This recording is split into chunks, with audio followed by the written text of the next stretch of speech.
मदद सबकी करो, मदद सबकी करो, पर वचन देकर नहीं। बात समझ में आई? मैं आपको आपकी मदद करूंगा, जितना कर पाओ उतना ही वचन दो। अब कुछ लोग क्या है, हाँ जी हो जाएगा, और जब फोन लगाओ तो उस समय फोन भी नहीं उठाते। हो जाएगा तो छोड़ो। अब जैसे सामने वाले ने कहा भैया वो हमें 20,000 रुपए की बहुत जरूरत है, 1 महीने के अंदर हम आपका चुका देंगे। ठीक है भैया तुम्हारा काम हो जाए, ये लो 20,000, कर लो काम। 1 महीना हो गया, 2 महीना हो गया, 3 महीना हो गया। भैया वो 1 महीना का बोला था आपने, 3 महीना हो गए, पैसे वापस करो। अरे खा के भागे जा रहे हैं क्या आपका पैसा? ऐसे लोगों को मिर्ची का धुआं दो, उल्टा लटका के। नालायक हैं ये लोग, थर्ड क्वालिटी के हैं, जो वचन के पक्के नहीं। पहला वचन के पक्के नहीं, दूसरा उनके विपत्ति पर, उनके दुख में आपने मदद की, पर जब आपको जरूरत पड़ी तो आपका ही पैसा वो लौटाने को तैयार नहीं है। सब समाज में सबसे थर्ड क्वालिटी के लोग वो होते हैं जो किसी का पैसा लेकर के वापस नहीं करते। वो सबसे थर्ड क्वालिटी के नीच होते हैं वो लोग। नीच शब्द इन्हीं के लिए बोला गया है कि आपकी मदद तो सामने वाले ने कर दिया, आपकी मुसीबत में तो वो खड़ा हो गया, लेकिन जब उसे जरूरत पड़ रही है तो उसी का पैसा आप नहीं दे पा रहे हैं। इससे ज्यादा और कोई अज्ञान मूर्खता। ऐसे लोगों से रिश्ते ना रखो, वरना आप दुखी रहेंगे।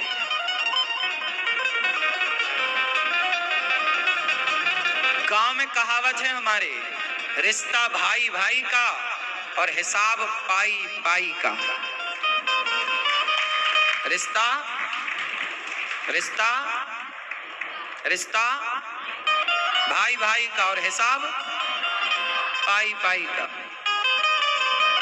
आप में से ऐसा कोई है जो किसी का पैसा लेके दे ना रहा हो? दे देना।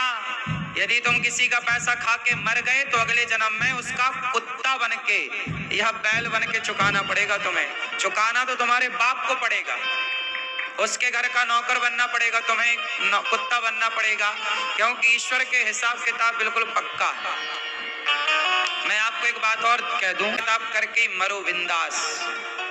हम 1 रुपए भी किसी का लेके ना मरे, वरना 1 रुपया के लिए हमें फिर से आना पड़ेगा वो चुकाने के लिए, क्योंकि ईश्वर की अदालत ऐसी ही है कि यहाँ 1 रुपए का भी हिसाब किताब होगा तो चुकाना पड़ेगा। सच बताओ, तुम्हारे घर में जो कुत्ता है वो कौन है?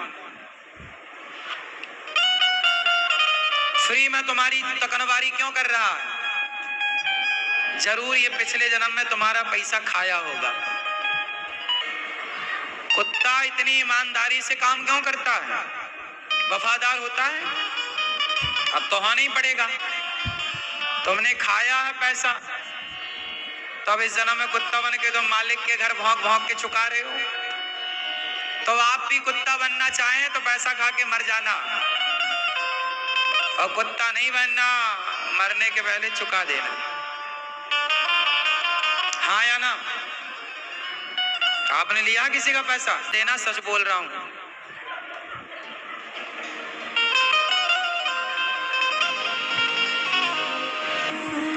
नमक रोटी खाओ पर किसी का कर्जा मत खाओ। बताओ सबसे तेज कौन भागता है? सबसे तेज क्या बढ़ता है? बोलो। सबसे तेज भागने वाला मन तो है, पर सबसे तेज चलने वाला ब्याज है, कर्जा। क्या है? बैंक से आप ब्याज लेते हो, कर्जा। आपने 10 लाख रुपया लिया तो 10 लाख चुकाने के बाद भी 10 का 10 खड़ा रहेगा वो 10 लाख। हाँ या ना? लोग कह गए कि जितना चादर है उतना ही पांव पसारो। कोशिश करो कि कर्जे का काम ना करना पड़े, हमें कर्जा लेके काम ना करना पड़े। ठीक है, सही है। उतनी इच्छाएं रखो, उतनी जरूरतें बनाओ जो बिना बढ़ाएं, मेहनत ज्यादा करें, हमें कर्जा ना लेना पड़े। कोशिश करनी चाहिए। बैंक का कर्जा तो फिर भी ठीक होता है, विचार यदि आपके अंदर है तो आप चुका देते हैं, समझदार हैं तो। बैंक के कर्जे से आप घर बना लेते हैं, होम लोन इत्यादि, इसी बहाने आपके पास एक घर हो जाता है, थोड़ा बैंक से मदद मिल जाती है, ठीक है, आप समय से चुका दें। पर किसी व्यक्ति से जो आप कर्जा लेते हैं वो बैंक से कई गुना ज्यादा होता है। इसलिए किसी व्यक्ति का लिया कर्जा बाद में वो आपकी जान को आ पड़ता है। इसलिए बचें कर्जे वर्जे से। जितना चादर है उतना ही पांव पसारना। क्या मतलब, इस कहावत का क्या अर्थ होता है? चश्मा वाले भैया, टोपी वाले, जितना चादर है उतना पांव पसारो, इस कहावत का अर्थ बताओ। कमाते हैं उसी से हमें गुजारा करना चाहिए, बस ये कहावत कह रही है और ये हमारे बड़े बुजुर्ग कह गए हैं। यदि इस पर चलेंगे तो सदा सुखी रहेंगे। अब आपकी कमाई है 20,000 रुपए महीना और आप मोबाइल ले रहे हैं 1.5 लाख रुपए का, तो कैसे चुका पाओगे, कैसे करोगे? इसलिए हमें देखा देखी में नहीं चलना। आज हमारे देश में परेशानियां क्या है? लोग देखा देखी की जिंदगी जी रहे हैं कि उसके पास है, मेरे पास भी होना चाहिए, उसके पास गाड़ी है, मेरे पास होना चाहिए, उसके पास ये मोबाइल है, मेरे। देखा देखी में ना चलो। उसके पास क्या है छोड़ो, आपके पास क्या है उसमें खुश रहो। किसी को नहीं देखना चाहिए, किसी को नहीं देखना मतलब किसी के यश कीर्ति को प्रणाम करो बस।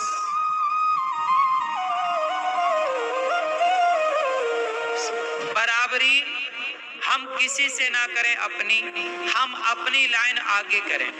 छोटी लाइन आप खींचो, एक लाइन हमने खींची, अब इसे बड़ी करना है, कैसे करेंगे? उसके नीचे एक बड़ी लाइन खींचो। हम किसी को छोटा ना करें, हम अपने को बड़ा करें। जब हम अपने को बड़ा करेंगे तो अपने आप हम औरों से आगे